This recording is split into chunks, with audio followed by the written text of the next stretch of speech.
अस्सलाम वालेकुम रहमतुल्लाहि व बरकातहू। तो व्यूअर्स, अगर आप चैनल पर न्यू हैं तो चैनल को सब्सक्राइब कर लें और बेल आइकन को दबाना मत भूलिएगा ताकि आने वाली सारी वीडियोस आप तक पहुंच सकें।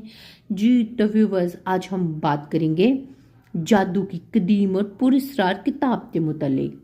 जादू की ऐसी पुरस्रार किताब जिसे आज तक कोई मुकम्मल नहीं पढ़ सका। तो चलते हैं वीडियो की जानिब।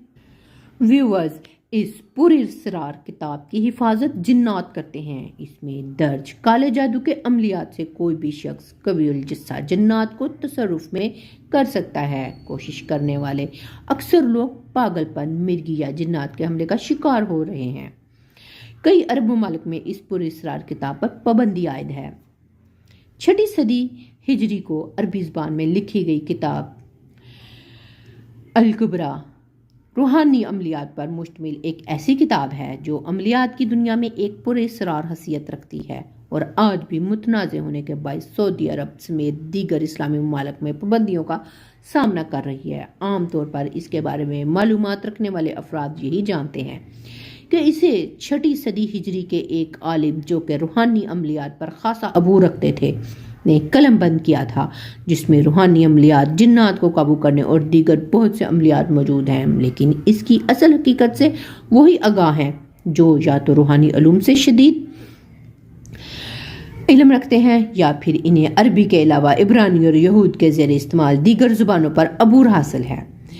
अक्सर अरब ममालिक की अवाम की जानिब से इस बात पर भी एतराज़ किया जाता है कि क्या वजूहात हैं जिनकी बिना पर रूहानी अमलियात की इस किताब पर इनकी हुकूमतों की जानिब से पाबंदी आयद की गई है। इंटरनेट पर मौजूद अरब ममालिक के ब्लॉगर्स खुसूसन सऊदी अरब से ताल्लुक़ रखने वाले एक सवाल को बड़ी शिद्दत से उठाते हैं। आम तौर पर दीन इस्लाम का गहरा फहम रखने वाले हजरात की जानिब से जवाबात में ये मौक़िफ़ अपनाया जाता है कि चूँकि इस किताब में रूहानी उलूम और जिन्नात को काबू करने के अलावा काले जादू पर मुश्तमिल भी कई तरीके दर्ज हैं, इस वजह से इस्लामी ममालिक की हुकूमतें इस किताब को अपनी सरजमीन पर फैलाने में माने नहीं। ये बात भी इंतहाई सरगर्मी से उठाई जाती है कि अगर इस किताब को लिखने वाले अपने ज़माने के जाने माने आलिम दीन थे तो इनकी जानिब से रूहानी उलूम और जिन्नात को काबू करने के हवाले से लिखी जाने वाली अपनी किताब में काले जादू के तरीक़ों का क्यों जिक्र किया गया। इस किताब के बारे में पाए जाने वाले अमूमी सवालात और एतराज़ात इसी किस्म के हैं, लेकिन इसका एक और इंतहाई अहम पहलू ये भी है कि जिससे अवामुन्नास की अक्सरियत ला इल्म है। अरब पोर्टल पर इस किताब के हवाले से पाई जाने वाली मालूमात के मुताबिक मज़कूरा किताब अपनी तालीफ के बाद तकरीबन 100 साल तक किसी के काम की नहीं थी, क्योंकि जो भी इसे पढ़ने की कोशिश करता या तो वो मजनून हो जाता या फिर जिन्नात इस पर हावी हो जाते। 100 साल तक ये किताब फ़क्त एक ही नुस्खे पर मुश्तमिल रही, मगर इसके बाद के ज़माने में किसी नामालूम शख्स की जानिब से इस किताब में कुछ कमी बेशी करते हुए इसके कई नुस्खे बना लिए गए। चूँकि किताब के मुसन्निफ़ की जानिब से मज़कूरा किताब में बाज़ ऐसे तरीके ज़िक्र किए गए थे जिन्हें इस्तेमाल करते हुए कोई भी आम शख्स इंतहाई आसानी से कवील जिस्सा जिन्नात को अपनी काबू में कर सकता था, इसलिए जिन्नात इस किताब की हिफाजत करते थे कि कोई इसे पढ़ ना पाए। बादज़ा एक नामालूम आमिल की जानिब से इसमें कुछ तहरीफ करते हुए ऐसे जादुई नुस्खों को निकाल दिया गया जिसकी बिना पर जिन्नात इस किताब की हिफाजत पर खुद मअमूर किए हुए थे। लेकिन अब भी इस किताब में मौजूद काले इल्म और जिन्नात को काबू करने के दीगर तरीकों की मौजूदगी के बायस कोई आम शख्स इस पूरी किताब को समझकर नहीं पढ़ पाता और इसकी कोशिश करने वाले अफराद पागलपन, मिर्गी, जुनून, सहर या दीगर बीमारियों में मुब्तला हो जाते हैं। अगरचे उलमा की जानिब से एहतियात को बरूए कार रखते हुए इस किताब और इसके मुसन्निफ़ पर इंतहाई मुहतात अंदाज में तबसरा किया जाता है, लेकिन बाज़ राय से मिलने वाली मालूमात में मज़कूरा किताब के मुअल्लिफ़ को बराह रास्त यहूदी और इस किताब को इस्लाम के नाम पर कुफर का मजमुआ करार दिया जाता है। शायद यही वजह है कि सऊदी अरब समेत कई इस्लामी ममालिक में इस किताब पर सख्त तरीन पाबंदी है। सऊदी अरब में जादू और इससे मुतल्लिक़ा किताबों और चीज़ों पर तबसरा करने वाला ऑनलाइन पोर्टल अल कायमतुल कुतब अल सहरुल अरबिया इस किताब और इसके मुअल्लिफ़ के हवाले से उलमा का मौक़िफ़ बयान करते हुए लिखता है। मज़कूरा किताब के मुअल्लिफ़ इमाम अहमद बिन अली अलबूनी 5वीं सदी हिजरी के अवाइल में पैदा हुए और 6वीं सदी हिजरी के अवाइल में इस दुनिया से रुखसत हुए। ان کا آبائی تعلق الجزائر کے شہر بونا سے تھا۔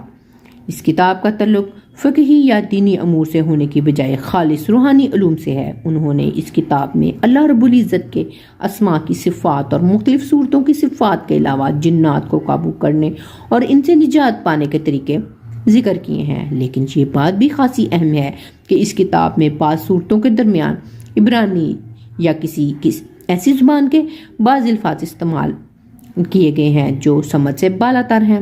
اس بنا پر اس کتاب کو علماء کی جانب سے ممنوع قرار دیا گیا۔ معروف عربی ویب پورٹل الوطنیہ کی جانب سے اس سلسلے میں لکھا گیا کہ زمانہ قدیم میں اس کتاب کے حوالے سے نہ صرف یہ بات خاصی مشہور رہی کہ اس کے پڑھنے والے مجنون، مرگ یا جنات کا شکار ہو جاتے ہیں، بلکہ اس سلسلے میں بعض مصدقہ واقعات بھی موجود ہیں۔ 6 صدی ہجری کے آخر میں یہ کتاب محمد بن علی بن زائد کی تحویل میں تھی۔ مذکورہ شخص ایک مالدار تاجر تھا اور مزید دولت کے حصول کے چکر میں اس کی جانب سے یہ کتاب بھاری قیمت خرچ کر کے حاصل کی گئی تھی۔ واضح رہے کہ اس وقت اس کتاب کا صرف وہی ایک نسخہ تھا جو محمد بن علی نے حاصل کیا تھا۔ بعد میں کچھ رد و بدل کے ساتھ اس زمانہ کے حساب سے اس کی متعدد کاپیاں کروائی گئیں۔ اس شخص کا بیان ہے کہ جب بھی وہ اس کتاب کو کھول کر پڑھنے کی کوشش کرتا تو اس کے سامنے ایک سیاہ ہولا موجود ہوتا جس کی جسامت کی سیاہی اور چہرے پر چھائی نحوست سے وہ بے ہوش ہو جاتا۔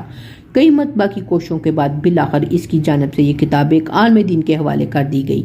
اسی سے متعلق کچھ اور روایات بھی تلاش کرنے پر سامنے آئی ہیں جن کی روح سے پتہ چلتا ہے کہ مذکورہ کتاب کی حفاظت پر شیاطین جنات مامور تھے، کیونکہ کتاب میں موجود بعض جادوئی طریقوں کے استعمال پر انسانوں کی غلامی میں آ سکتے تھے۔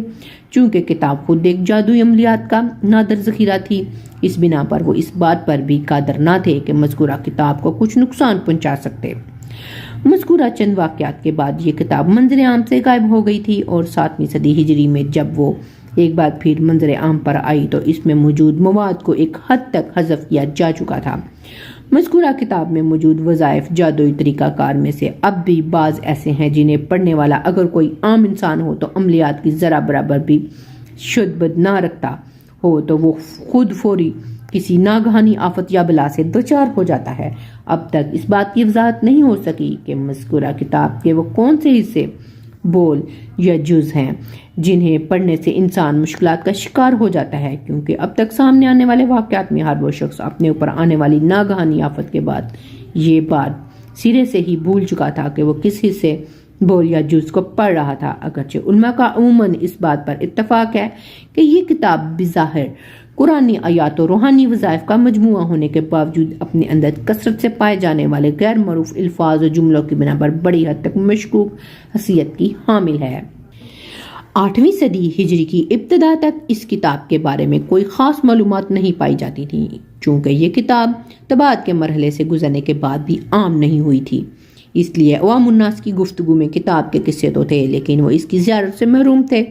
مذکورہ کتاب 8ویں صدی ہجری میں اس وقت منظر عام پر آئی اور دنیا بھر کے علماء اور عوام الناس میں اس سلسلے میں بحث چھڑ گئی تھی کہ جب مذکورہ کتاب کو جامعۃ الازہر کے زیر اہتمام چلنے والے طباعت کے ادارے نے شیخ حسینی کی ہدایت کے مطابق ان کے خرچے پر اس کتاب کو شائع کیا گیا تھا۔ اگرچہ بعض علماء کی جانب سے شیخ حسینی کی شخصیت کو کافی اہمیت کی نگاہ سے دیکھا جاتا ہے، لیکن دیگر علماء اور روحانی علوم سے وابستگی رکھنے والے ماہرین کا ایک طبقہ شیخ حسینی کی شخصیت کو بھی کتاب کے مؤلف احمد بن علی البونی کی طرح ہی شک کی نگاہ سے دیکھتے ہیں۔